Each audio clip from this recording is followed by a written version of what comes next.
How Ian and this is from Trinidad Mendoza. Trinidad. Hi, Trinidad. He goes to the store. How Ian and Pat met. Sorry, this might have already been known, but not for me. Congratulations on your 5th anniversary. What's the 5th anniversary for a podcast? What's the gift for that? Is it a Nintendo game? What is that? An Atari? I don't know. An ET cartridge? What is that? A Turbo Express car adapter? I'm just looking. So how did Ian and I meet? I butt chugged 5 gallons of cooking sherry, woke up in an alley, and there you were. What was I doing there? I don't know. Are you okay, buddy? Yeah. Why is this bottle sticking out of your ass?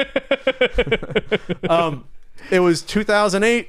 It was July. It was Comic-Con. I was there to see the Watchmen panel. Back when you could get into Hall H just by arriving at 9 a.m. and not 3 days before. 10 years ago. Might have been the last year. 10 years ago was when I met Ian. Wow, it's a 10-year anniversary of me knowing Ian. Holy shit. Wow, we passed that. No, that can't be right. It is.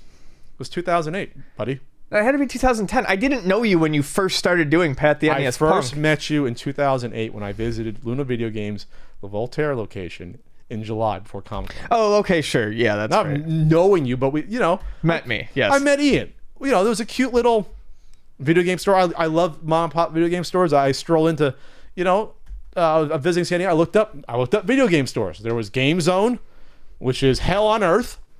Game Rave. Oh, Game Rave? Excuse me. There's a Game Zone too. That closed. There used to be a Game Zone in Claremont. Yep. But there's Game Rave, when I saw an $80 Super Dodgeball in 2008, I walked out. And then I went to Luna Video Games. And there was plucky, clean-shaven, 20-year-old looking Ian with short hair behind the counter. And I believe the first time, I always confuse the first 2 visits, I bought either Baby Boomer and I bought I think the second time you bought Prince of Persia box. Prince of Persia box. First time was Baby Boomer and a couple other games, I believe. But Baby Boomer was still on my list there. And I chatted up with Ian because, I'm gregarious, I guess. I'm affable. Enough to break through Ian's hardened shell at the time behind the desk. There was no one else in the shop. Like a fucking 15-year-old gumball. So there was no one else in the shop, I don't think, at the time. So I chatted with Ian, and he had the cool counter space back there. I love that Voltaire location. That was nice. Should have bought it out. I kept it open. I love being able to go down there, once a week and talk to Ian, or twice a week when I first moved here. But I would talk to Ian about being a game collector. Ian's heard it all before. I said, I didn't bring up the YouTube thing. I said, hey, because that was 2008 is when I first started. I was going to say, I don't think you brought that up until like 2 years later. So in 2008, I would have had only 2 videos when I met Ian. I would have had the Three Stooges one, and I would have had Baseball Stars when I met him. And probably just the Baseball Stars one. That was it. That's all I had. So there wasn't even a thing then. So, I was a collector, and I talked to Ian, and he probably thought I was out of my fucking mind. Because I was 10 years ago, I probably was more out of my mind than I am now. And compared to some of the people I'd meet there, you're probably all right. Oh, thanks, Ian. And so that's how we met. I don't know if Ian remembers anything in particular, what I did, or weird things, or when I wrote the Caltron 6-in-1 episode, when I wrote that, I sort of tried to base on how I would have acted when I first met Ian, and sort of made like over the top, just talking about stuff I have. That's how I remember you. You were friendly and boppy. Boppy. That's a good word to describe. Beep, beep, beep, beep. Yeah, you were very bippy. I was very boppy until I was about 34. You were very bippy and boppy. So that's what happened. Then the next year I came back and said, hey, remember me from last year? Well, I'm moving here. I did remember you. Because the next year I came back in April 2009 to look for a place. I might have visited then. You did. And then I came back again for Comic-Con. For Comic-Con, I had to move all the furniture out of the place that was still there. They didn't take the furniture. So yeah. So then it was my way of slowly hitting on Ian to get into his good graces. Because the first date was miserable though.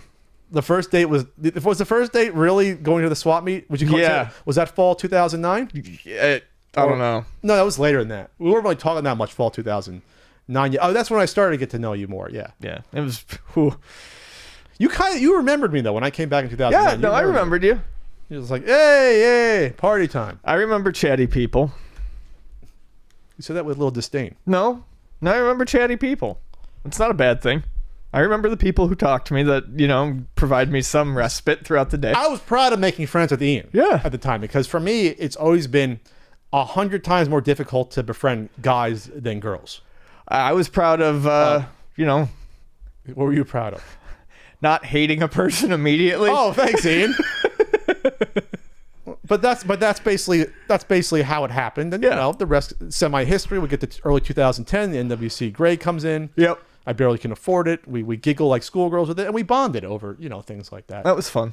That was fun. That was It wasn't fun. always horrible with us, Ian. No. We're like a married couple looking back right before signing divorce papers. We're like, it wasn't always horrible. Wasn't the worst. It wasn't the worst thing. We had some good times. Yeah, that's good. Honeymoon was fine.